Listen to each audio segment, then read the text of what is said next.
the story kind of begins and ends with Jason and Jerron, a combined 19 for 23 on a night where you end up shooting 63% from the field. It's a pretty strong outing. I mentioned to the guys that I thought we could maybe be utilizing Jason a little more at halftime, and boy, he came out and put on a show. So that we didn't do anything different. We just looked for him a little bit more. But Jerron got him a couple easy ones, got his confidence going a little bit.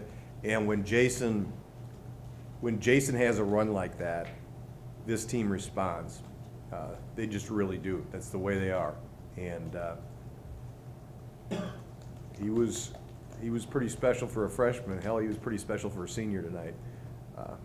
Jerron, 26 and 11.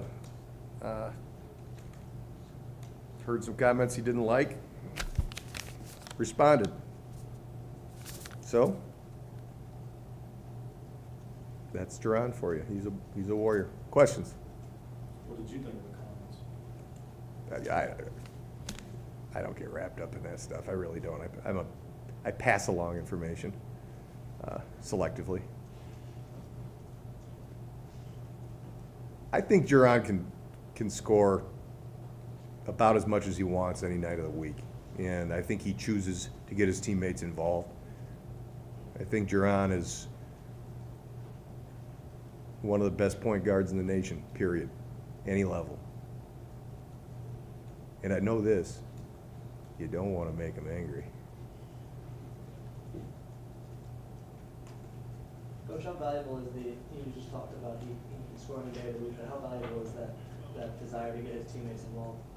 It's huge, and it bleeds over into every aspect of his leadership. He's a guy that somebody has a rough day at practice, or maybe I get on him a little bit. He's the first one texting him or first one picking him up. I call timeout, and I'm in the second half there, and I'm chewing pretty good on everybody.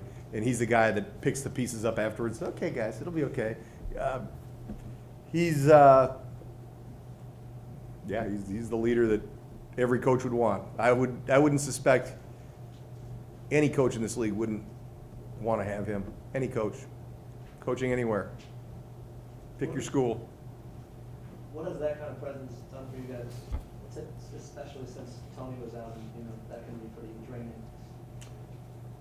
Well, all he's done since, I don't know if he cleans the locker room at night, but if he doesn't, that's about the only box he's not checking off. But more important, as importantly as that, it is his calming effect on this group. Losing Tony was, from a basketball standpoint, was a complete catastrophe. Where do you go from there? What do you do from there? And teams can go a lot of different ways, particularly when you're throwing in freshmen into spots occupied by a fourth-year senior returning MVP. And it doesn't just affect one position, it affects multiple positions because you're moving guys out of their natural spots. But through it all, Jerron kind of had that vibe about him that we got this, we're going to be okay. And Jerron even makes me calmer. That's all there is to it.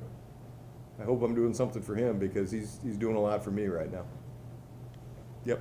Coach, early on, Wiggins was Bowling Green was giving you guys a hard time down low. How do you think Jason and Doug responded to that? And do you think that was just because Wiggins was looking up? Yeah, I thought a lot of them were off penetration. I thought we did a better job at times in the first half, closing down the penetration. A lot of times when a big scores points, they're off the creation of guards. And he's got good hands and a quick hop. He had the one where he got us right back down to the basket and did a nice left-handed post hook in the first half.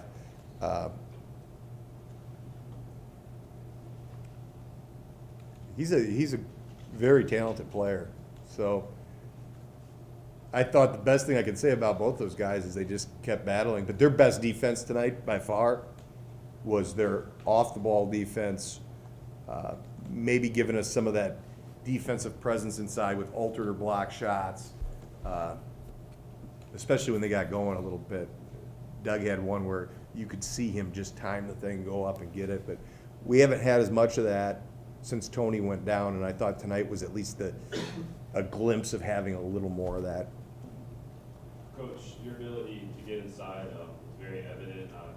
Jason, he got inside a lot. How are you guys able to get so many good baskets in the paint? Well, some of it is just, we have shooters on the floor, so it's hard to figure out where you're gonna help from in post situations, right? And if you do come in double, which nobody's chosen to do on him yet, I don't blame him, because if I was, okay, we're gonna let this 6'7" freshman try to beat us, or we're gonna have Jordan Dardis out there raining threes. It's a tough dilemma to have. So some of it is just his back to the basket game, but the other element to it is obviously what Jerron creates for him. And don't get me wrong, I'm not belittling what he does. There are a lot of athletic big guys out there that don't have the hands, feet, dexterity to finish as he finishes. You look at that dunk he had late, you know. Yeah, it was kind of set up on a platter for him, but you also have to have that quick burst. You have to be able to have the guts to go up and make that play at that time. And mark my word, Jason Carter is not an ounce short on guts or talent. He's got both those things. And he's got a motor that always goes. So I've been enjoying being around him for a while. There's no question about that. You had one here. Oh, yeah, how do you feel this game will be significant towards tournament time? Honestly, I don't want to get any bigger than it's another game separation from whoever loses today. And all we're trying to do right now is get to Cleveland and avoid playing a play-in game to Cleveland. So top 4 seeds, that's our whole focus. I don't want to overstate. I will say this: it's nice to win at home. We haven't done that as much lately, and it was a great crowd, terrific crowd. They were loud, they were into it. I think it was an entertaining game, and we got a couple home ones left. I'd like to see this place just packed, because I think these guys have really earned the right to. I mean, I'm not trying to be overly dramatic here, but what our guys have done in the face of losing the face of your program publicly, on the fly, in the middle of a 3 out of 4 game road swing, to be able to battle through that, to be able to, they've done their job, and I'm proud of them for that.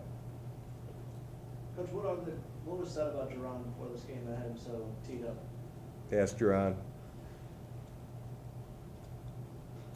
Coach, Sorry, I'm not gonna get into it. It's all good. Coach, Doug Taylor, he seemed to have a really big impact on the game with his intensity, and he's such an emotional guy. And how important is his mentality? Because he carries it, it's a lot different than the leader Jerron Simmons is. He's really different. He's different than everybody is. He's his own dude. But yeah, energy level was terrific for him tonight, and I thought out of our big spots period, we got production out of that. And you're referring to Doug, right? Yeah. Okay. Just making sure. I got sidetracked there a little bit. I got thinking about comments.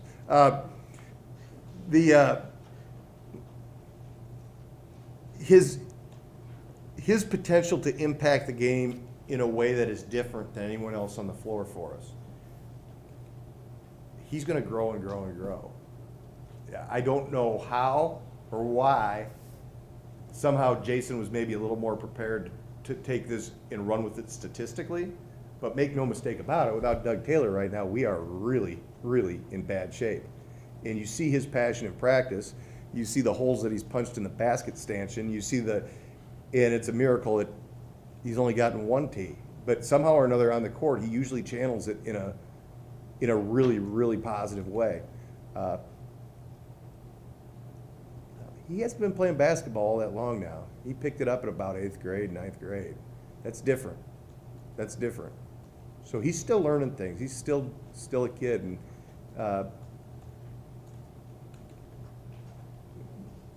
I like being around him. I like what he's about. Different people come from different backgrounds, and his background dealt him a lot of adversity with his mother dying of cancer when he was younger, and his dad having to work a full-time job and raise him by himself.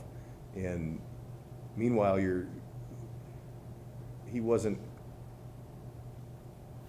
he wasn't living out by the Memorial Golf Course in Columbus. He was in a little tougher area, and he had to manage his way through that on his own. So the kid's a survivor, and really a pretty inspirational story with, you know, when he walks out of here with a degree, that'll be one that I'm maybe just a little bit prouder of than the rest. Coach, you guys had 18 3-pointers the last time you played Bowling Green, and tonight you had 11. Is there anything special about maybe like Bowling Green that you're able to get better shots over? I think in both cases, we were able to get feet in the paint. And if you look closely at what we do when we make threes, they're usually inside-out jumpers. So I think in both cases, we were able to maybe find gaps that weren't always there. You know, they made the decision to extend on us. And when you extend on both guards, that's takes away any pinches, any gaps. Now, I'm certainly not saying that's a bad decision, because you got to pick your poison. And you know what? They did a really good job of denying Geron, and it actually threw us off kilter for a little while there. But with that method of playing, rather than packing it in, there are going to be maybe a few more opportunities to get inside out with it. And we did that tonight, I thought, pretty well. Coach, Bowling Green was 1 of 9 from 3 in the second half after going 6 of 12 in the first half. So what did you change at halftime? Honestly, not a lot. No, I liked our contests early in the first half. The first 3 threes that they hit, I was like, oh boy, here we go. You know, I thought late in the first half, I thought we were a little loose on some of our chases. So one thing that we did with Denny in particular is we put Jordan Dardos on him and said, just stay on his back the whole time. Just follow him off every screen. Don't try to shortcut. Don't try to just chase. That's your job. So I guess that's an adjustment, but honestly, it's what we tell them to do anyway. I think it was more just an emphasis, a re-emphasis of what we were supposed to be doing. Denny was really strong out of the gates. I'm telling you, their whole team, you saw a glimpse of why, you know, they go on a little run last year in the tournament. They've got some pieces there, and when they're clicking 100%, I didn't think we were playing that poorly, and we're down 6, 8 points in the first half. 6. That was their largest lead. Anything else? Coach, Jason Carter started 1 of 3. He would then go on to make his final 8 shots. What does the players around him do that really helps him kind of get his game going? Well, he had a game a while back where he got in all kinds of foul trouble, missed a couple layups early. I forget who it was. And he was in the tank for the entire night. And I told him, you know, you can go ahead and worry about it and fret about it, but the bottom line is, look down the bench. I don't got anywhere to stash you. You know, you're going to keep playing, so you better learn to play through this a little bit. And he came out the next game and was terrific. I think he's moving beyond worrying about each possession and worrying about the broader body of work. I thought we were going to get through a game where I didn't have to deal with any foul trouble with those two, and then Dougie's T kind of threw that all into disarray, and then next thing you know, I got Gavin Block playing the 5. Actually, I had Kenny playing the 5, and he got his first career dunk. So all I got to do is play him at the 5, and it'll be a dunking machine apparently. Anything else? Coach, how's it feel to be your first winning on the combo against Bowling Green since 2013?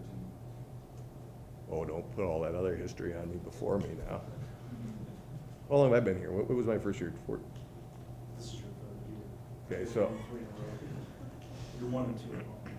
well, I know that. Gosh, I know that. Good. It feels good. I'm happy. It's better than the alternative. You know, the game that we lost here last year was just a wacky game in which they wrongfully called our guys for going in to get our own guy off the bench for 85 technical fouls, and we weren't in a great spot at that point anyway.